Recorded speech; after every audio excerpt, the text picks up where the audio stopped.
नमस्कार दोस्तों। 26 अगस्त को हरियाणा के एक बहुत बड़े राजनेता की जयंती आती है और वो बड़े राजनेता का नाम है चौधरी बंसी लाल। दोस्तों, जिंदा राजनेताओं के फैन तो हमारे हरियाणा के कल्चर में हैं, लेकिन जो लोग दुनिया से जा चुके हैं उनके फैन भी हरियाणा में हैं और उनकी जो जयंती है वो अपने अपने तरीके से मनाते हैं। चौधरी देवीलाल, चौधरी बंसी लाल और चौधरी भजन लाल, इनकी अपनी एक फ़ैन फॉलोइंग है हरियाणा में। और आज हमारे साथ जो शख्स मौजूद हैं वो जय कुमार गुप्ता जी भिवानी से हैं। जय कुमार जी, आपका स्वागत है। अच्छा जय कुमार जी, जैसे चौधरी बंसी लाल की जो शक्ल थी, ऐसा लगता था जैसे वो कभी हंसे ही ना हो जिंदगी में, क्या ऐसा था? वो उनसे ज़्यादा हंसमुख कोई था ही नहीं। अच्छा, ज़्यादा हंसमुख था ही नहीं। हाँ। जब आप काम करते हैं तो आपको वो एक पोज रखना पड़ता है ताकि सामने लिबर्टी न ले जाए आपसे कोई भी। अच्छा, उन्होंने पंडित भगवत दयाल जी को कैसे ठिकाने लगाया, वो कोई कभी बताया? पंडित भगवत दयाल जी क्योंकि वो शुरुआत में उनकी बहुत मानते थे। हाँ, वो बात मैं अभी इस पर नहीं बता सकता हूँ, मुझे पता है नहीं, थोड़ा सा तो हिंट तो दीजिए कि क्या उस समय कैसे भगवत दयाल जी के शुरुआत में तो तबादले तक भगवत दयाल जी करते थे, सब कुछ करते थे, पर बाद में वो कुछ इंटरफेस में कुछ लेन देन का कुछ चक्कर हो गया था, उनको मालूम पड़ गया। अच्छा, अभी इस काम के अंदर कुछ है गड़बड़ सड़बड़, तो वो उस चक्कर से फिर वो बोला भाई ये तो अब तो ठिकाना लगाना था उन्होंने उसको, और वो उनको लूज पॉइंट पा गया उसका। अच्छा अच्छा, बस। अच्छा, बताते हैं कि जैसे प्रोफेसर शेर सिंह है, उनके साथ बहुत अच्छे संबंध उनके थे, वो भी उनको भी उनसे डर नहीं था ना उनको।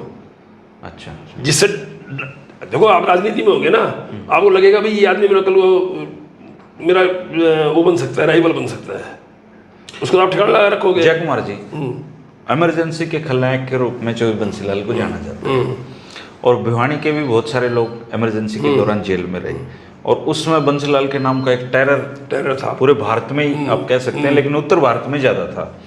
तो क्या आप मानते हैं कि इमरजेंसी का ये जो दौर था उसने चौधरी बंसी लाल की जो छवि बननी चाहिए थी उसका बहुत बड़ा नुकसान किया, या उनको कभी ये महसूस हुआ बातों में, जैसे आप कहते हो कि आप नहीं, वो कहते कोई गलत काम तो हुआ ही नहीं था भाई। उस टाइम इमरजेंसी में एक्सेस क्या हुआ था? नहीं, लोगों को खेतों में बढ़ना पड़ा था। मैं कह रहा हूँ क्या एक्सेस क्या हुआ था? 2 या 3 बच्चे, 2 या 3 बच्चे, 2 या 3 बच्चे। अब तो कोई कहते ही नहीं 2 या 3 बच्चे, आप एक पे रुक जाते हो आगे। यदि उस टाइम संभल गए होते, आदेश काल दिए नहीं होती ना भाई, बदनामी यही हुई थी ना। एक इच्छा से करना होता है, एक अनिच्छा से करना होता है। अब आदमी खेत में बढ़ रहा है, उसने पकड़ के लाने लग रहे हैं। बात ये है ना, ऐसी चीजें तो वो और ऐसे लोग हरियाणा में जिनका कोई कसूर नहीं था। 100% आप ठीक कह रहे हैं धर्मेंद्र जी, आप ठीक कह रहे हैं। ये क्या होता है कि आप कुछ काम करना शुरू करते हैं ना, तो नीचे वाले उसको मिसयूज कर जाते हैं। जय कुमार जी, मेरा इंटरेस्ट सिर्फ इस बात में है कि क्या उनको इस बात की थोड़ी बहुत दिक्कत थी, या मतलब इस बात को महसूस करते थे कि बहुत सारे लोग बेवजह जेलों में रहे उनकी वजह से? राजनेता तो बहुत सारे जेलों में देखो, वो जो जेल थी ना, ऐसे तो जब देश आजाद हुआ था बहुत लोग जेल में गए थे। आजादी के लिए जेल में जाना, तो ये भी ऐसे थे, पॉलिटिकल विक्टिमाइज थे। ये कोई ये नहीं थे कोई चोरू चक्के हैं, कोई नहीं, इनका परिवार तो सफर कर रहा था, मर्डरर है। चौधरी हीरानंद आर्य भिवानी में थे, उनके 3 छोटे छोटे बच्चे थे, 19 महीने जेल में। वो राजनीति में रहोगे ना जी। बलबीर ग्रेवाल जी 19 महीने जेल। उस टाइम की राजनीति ऐसी थी। आप जयप्रकाश नारायण नहीं थे, या पिल्लू मोदी थे? जयप्रकाश नारायण तो चंडीगढ़ ही थे। उनका तो बताते हैं कि चौधरी बंसी लाल अलग होते हुए उनका बहुत ध्यान रखते थे, सबका ध्यान रखते थे, सबका ध्यान रखते थे।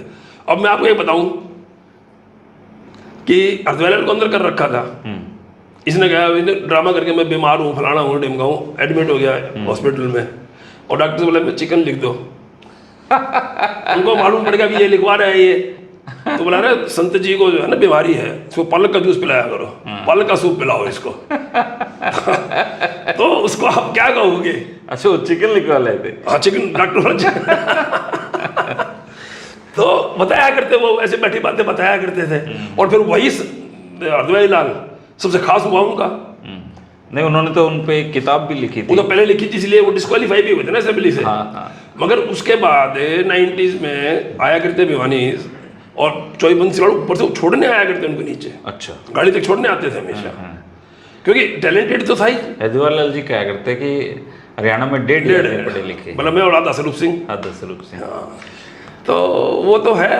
तो उनके काम को देख, आप एक बात कहूँ, शायद आपको नहीं पता हो, उन्होंने वेयर हाउस बनाए हरियाणा में। क्यों बनाए? इसलिए बनाए, उनको देखा भी किसान अंडर प्रेशर अपनी फसल बेच के आता है, उसको शादी ब्याह करना है, कर्जा देना है, साहूकार का ये देना है वो देना है। वेयर हाउस बनाए, अपनी फसल वेयर हाउस में रखो, 80% पेमेंट ले जाओ 4% पे। 4%। जब आपका दिल करे, जब रेट अच्छा है तो बेच देना अपनी फसल को। अच्छा जय कुमार जी, जैसे अब तो कोई एक सरपंच बन जाए गांव का, तो उसके पास भी 5 साल में स्कॉर्पियो आ जाती है।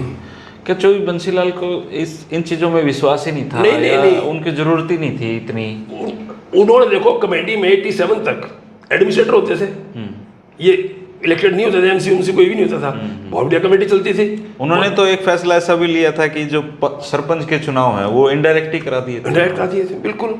भाई आज क्या है, आज यदि मैं पैसा कमा रहा हूँ, जब मैं किसी सीट पे बैठा हूँ, तो it is not failure of that person, it is failure of the government.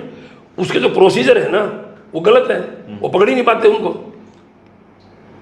आप पैसा खा रहे हैं तो ये आपका फॉल्ट नहीं है, ये सरकार का फॉल्ट है, पकड़ नहीं पा रही उसको, सरकार का फॉल्ट है।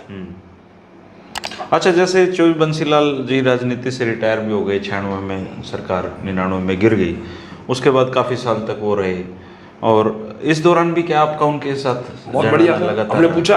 हमने पूछा ये बात भी, आपने बहुत बढ़िया सवाल पूछा है मेरे से कि हमने कहा बहू जी अपन को तो इतना बड़ा वो था आपके दिया से, तो उन्होंने बोला भाई उस टाइम पावर सेंटर घर में मैं ही था। अच्छा। अब 20 पावर सेंटर बनने में किस किस को रोकूंगा, कहाँ रोकूंगा? कितने सच्चे आदमी थे। मतलब वो जो 96 वाली सरकार से उसमें दुखी से ही रहे वो? बहुत दुखी रहे। एक दिन वो मेरे से बोला जब मैं इस असेंबली में घुसता था ना, मैं पैर रखता था तो असेंबली यूँ होती थी। अब लास्ट के लिए जेपी जैसा काल का टिंगर मतलब मुक्का मार के बात करता है मेरे से टेबल पे। उन्होंने उसको, इनको इस बात का दुख था। तो क्यों नहीं दुख होगा? जो एक इतना बड़ा मतलब जो इस हरियाणा,